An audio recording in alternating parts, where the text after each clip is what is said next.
Hello everyone, welcome to my channel connecting with accounts.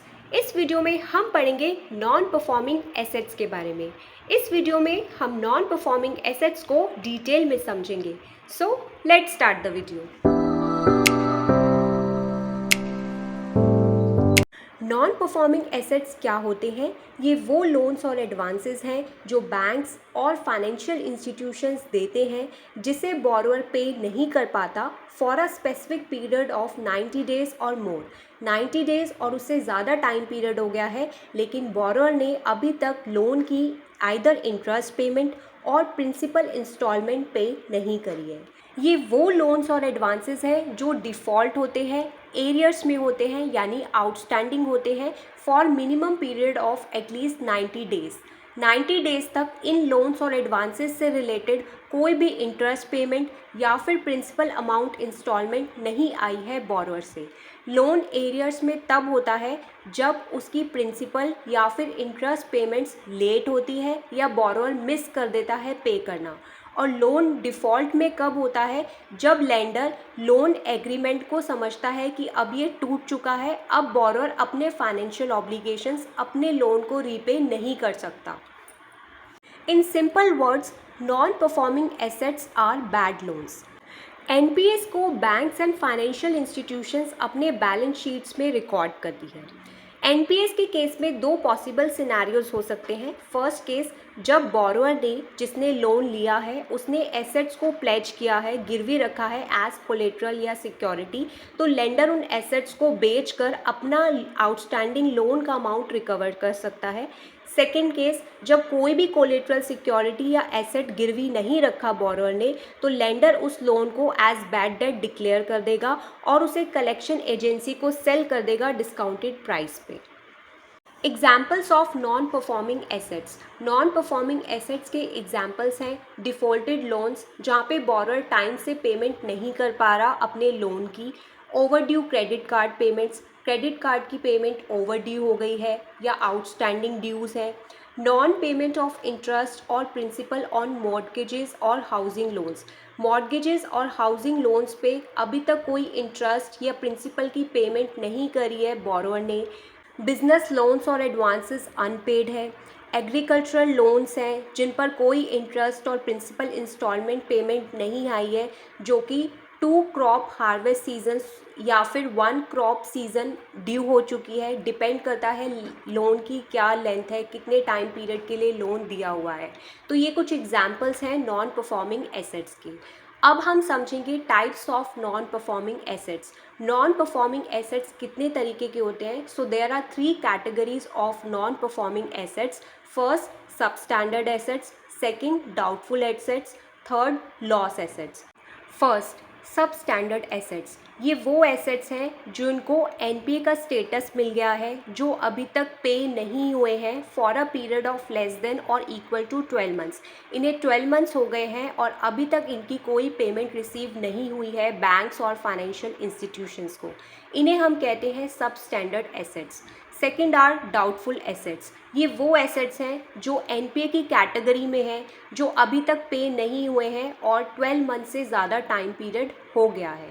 Third, loss assets. ये वो assets हैं जिन्हें अब बैंक कलेक्ट नहीं कर सकता, इन्हें बैंकेबल एसेट ट्रीट नहीं किया जाता। ये बैड डेट्स की तरह होते हैं जिनकी बहुत ही कम वैल्यू होती है और इनके रिकवरी के चांसेस बहुत ही मिनिमल यानी कम होते हैं। अब हम पढ़ेंगे इंडिया के अंदर non performing assets different sectors पे कहाँ कहाँ होते हैं। First, non performing loans in banking sector, both public and private banks. Second, non performing assets in infrastructure, power, telecommunications, real estate and textile sectors. Third, non performing advances in cooperative banks and regional rural banks. Fourth, non-performing assets in non-banking financial companies (NBFCs). Fifth, non-performing assets in agricultural sector such as overdue crop loans और agri-business loans. So, India के अंदर ये सारे sectors हैं जहाँ पर non performing assets होते हैं। अब हम समझेंगे नॉन परफॉर्मिंग एसेट्स के क्या रीजंस हैं, क्या कॉजेज़ हैं। First, economic डाउनटर्न्स।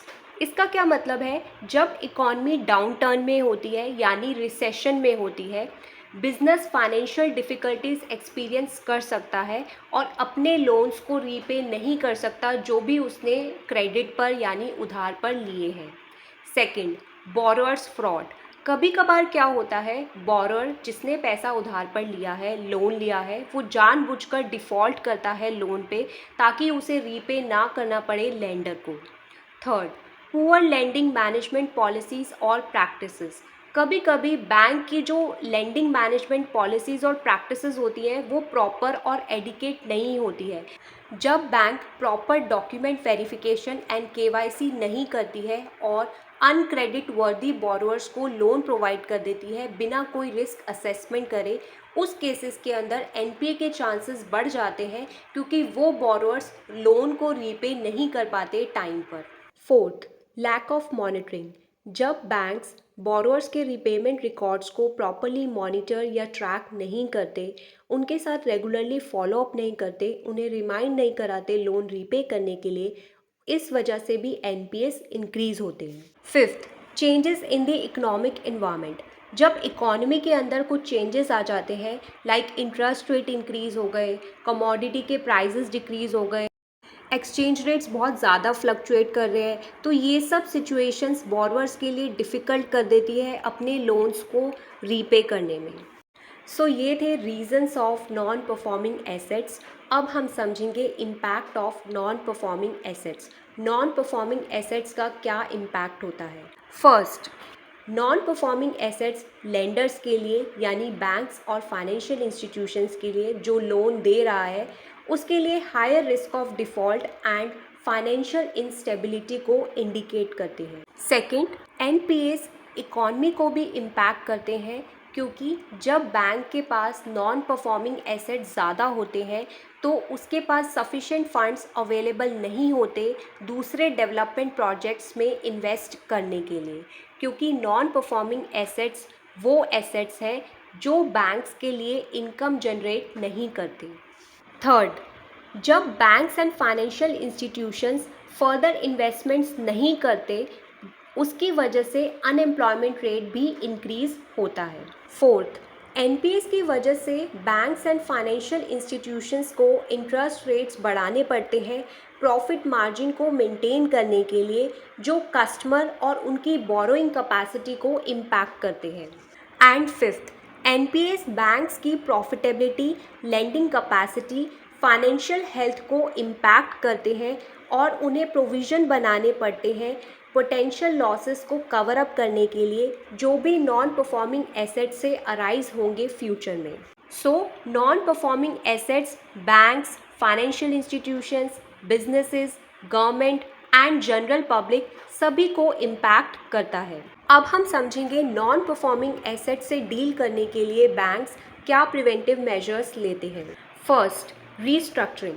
इसके अंदर बैंक लोन टर्म्स को रीनेगोशिएट करते हैं बोरोअर के साथ, सच एज रीपेमेंट पीरियड को एक्सटेंड करते हैं, बोरोअर को थोड़ा और टाइम दे देते हैं लोन को रीपे करने के लिए, या फिर इंटरेस्ट रेट रिड्यूस कर देते हैं लोन पर। Second, securitisation. इसके अंदर बैंक्स नॉन परफॉर्मिंग एसेट्स को अनदर इंस्टीट्यूशन को सेल कर देते हैं डिस्काउंटेड प्राइस पे, लाइक एसेट रिकंस्ट्रक्शन कंपनी को। अब एसेट रिकंस्ट्रक्शन कंपनी उन एनपीएस को रिकवर करेगी बोरोअर से। Third, legal action. इसके अंदर बैंक्स बोरोअर्स के अगेंस्ट लीगल एक्शन लेती है अपने आउटस्टैंडिंग डेट और लोन को रिकवर करने के लिए। Fourth, provisioning. बैंक्स प्रोविजंस बनाते हैं, कुछ फंड्स सेट असाइड करते हैं पोटेंशियल लॉसेस को कवर अप करने के लिए जो भी एनपीएस से अराइज होते हैं फ्यूचर में, आरबीआई नॉर्म्स को फॉलो करके, ताकि उनके फाइनेंशियल स्टेटमेंट्स क्लीन हो और बेटर हो। Last topic of this video, what are gross NPAs and net NPAs. NPAs को दो कैटेगरी में डिवाइड किया गया है, gross NPAs and net NPAs. ये दोनों इम्पॉर्टेंट मेट्रिक्स एंड इंडिकेटर्स हैं जो बैंक्स के एसेट क्वालिटी को मेजर करते हैं, टेस्ट करते हैं, उसकी फाइनेंशियल हेल्थ और कंडीशन के बारे में बताते हैं। ग्रॉस का मतलब होता है टोटल। ग्रॉस एनपीएस सभी non performing assets that is loans और एडवांसेस की टोटल वैल्यू है। इसके अंदर सारे एनपीएस की कैटेगरीज आ गई like substandard, doubtful and loss assets. Whereas net NPAs non performing assets की वो वैल्यू है जब बैंक ग्रॉस एनपीएस में से प्रोविजन को डिडक्ट करता है जो उसने इन एनपीएस के अगेंस्ट बनाया है। नेट एनपीएस बैंक के एक्चुअल लॉसेस के बारे में बताता है जो एनपीएस से अराइज हुए हैं। फॉर एग्जाम्पल, एक बैंक के पास 50 लाख रुपीज के आउटस्टैंडिंग लोन्स हैं जिसमें से 10 lakh rupees non performing loans हैं। बैंक ने 3 लाख रुपीज के प्रोविजन बनाए हैं इन नॉन परफॉर्मिंग लोन्स के अगेंस्ट। यहाँ पर बैंक का ग्रॉस एनपीए होगा 10 लाख रुपीज, नेट एनपीए होगा 7 lakh rupees. Gross NPA 10 lakh rupees minus provision 3 lakh rupees. इसी के साथ हमारी ये वीडियो खत्म होती है। Thank you for watching. अपना वैल्यूएबल टाइम इस वीडियो को देने के लिए। अगर आपको ये वीडियो यूजफुल लगा तो प्लीज़ लाइक करें, अपने फ्रेंड्स कलीग्स के साथ शेयर करें और चैनल कनेक्टिंग विद अकाउंट्स को ज़रूर सब्सक्राइब करें। और इस वीडियो से रिलेटेड आपको कोई डाउट है तो कमेंट बॉक्स में ज़रूर बताएं। Till then take care and keep learning.